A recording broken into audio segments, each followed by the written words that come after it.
Now that we've had a chance to allow the glue to set up overnight, you can see how the rubber cement has set in there. It's holding it. It's nice and solid, but it still has a little bit of give to it. And the super glue and the baking soda, you can see, is real solid down here. And so the piece is now in a condition to where we can put it in with confidence.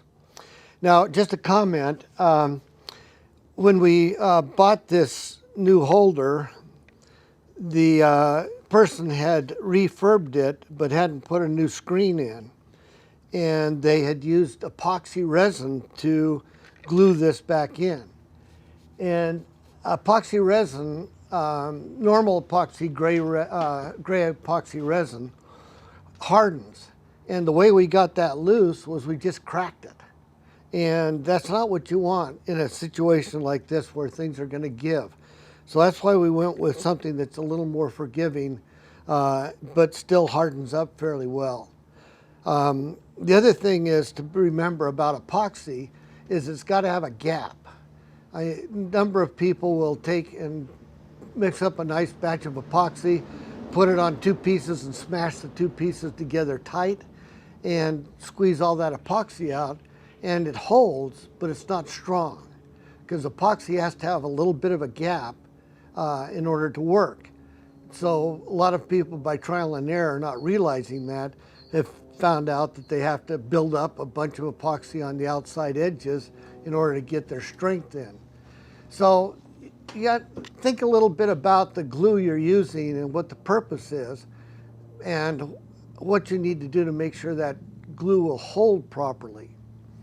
So just kind of a side note, back in the day, I used to refurb parts for Excella Semiconductor. And one of the parts we refurbed was a high voltage, high amperage part. I won't go into any more than that. And we'd have to take it apart. When we put it back together again, we used a very special epoxy that was very rubberized. And that would have worked very well in something like this, but you know, there's no need for that kind of an expense. But we had to have that gap because when we put the parts together, you didn't want them to smash together because it would lose a lot of the strength. So what we did was we bought little tiny glass beads, you know, maybe 5 thousandths, 10 thousandths glass beads. And we'd mix that into the epoxy, and then we put the pieces together. Those glass beads would keep that separation so as that the epoxy would hold. So, you know, you got to think about these things as you put those together. Just another side note, while we're talking about automotive, I don't know if you've realized when you go down the street, sometimes the white stripes and the yellow stripes in the street really shine at night.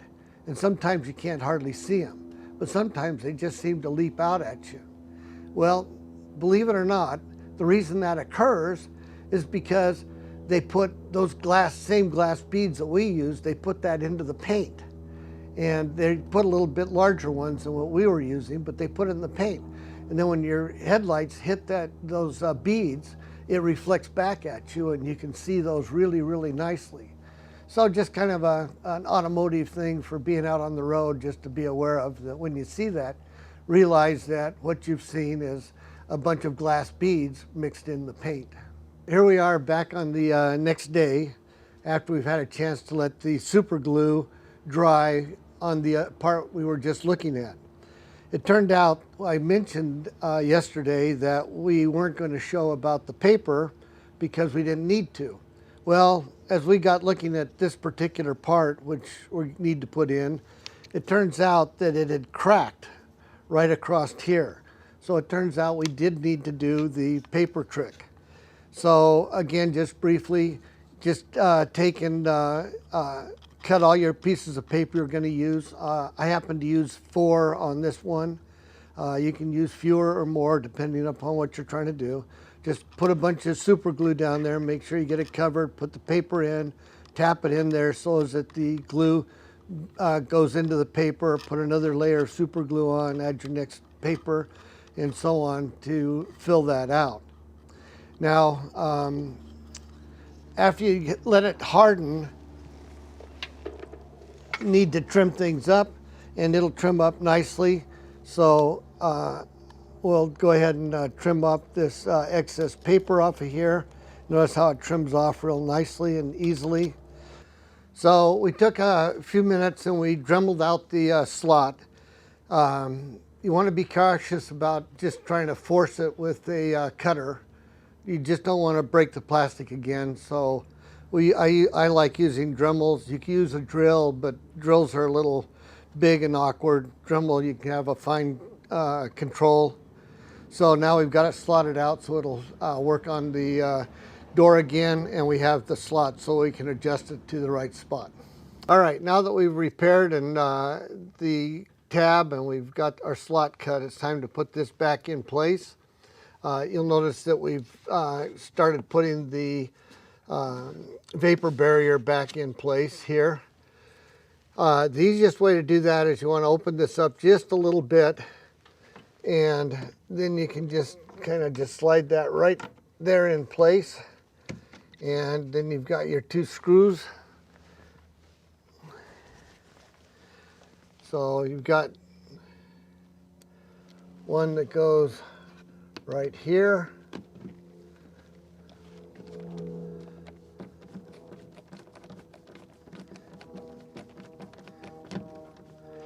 Okay, and then put the other screw in. And just kind of, again, give yourself some room because this will wiggle and you don't want to over tighten and push something where you don't need it. Once you get them where you want them tightened up, again, be gentle on your torque on these, and then just make sure that you've got it to where it'll run up and down. It should run up and hook onto your clips and easily run right back down where it needs to be. So that pretty well takes care of that. Again, make sure you get it in the right direction and you get your screws set so you adjust your height wherever you need that. All right, so we've now got the door panel back in place. It took a little bit of effort and some patience to make sure you get all the clips in place, and then to work your way around to make sure you line up all of the little plastic clips into the holes, because they don't tend to self-align. You have to move them a little bit. You may find it's helpful in putting the door back on if you kind of get this out of the way. We actually put it up out of the way and rolled down the window so we could get at the clips up on this side, and made that a little easier. All right, so the last thing we've got is to put it in the small shade screen. So just kind of get it in, get it lined up, and it should just go ahead and snap in place. Oops, there it goes. So it should just snap in place. It doesn't go in real hard. And now we have our door all back together again.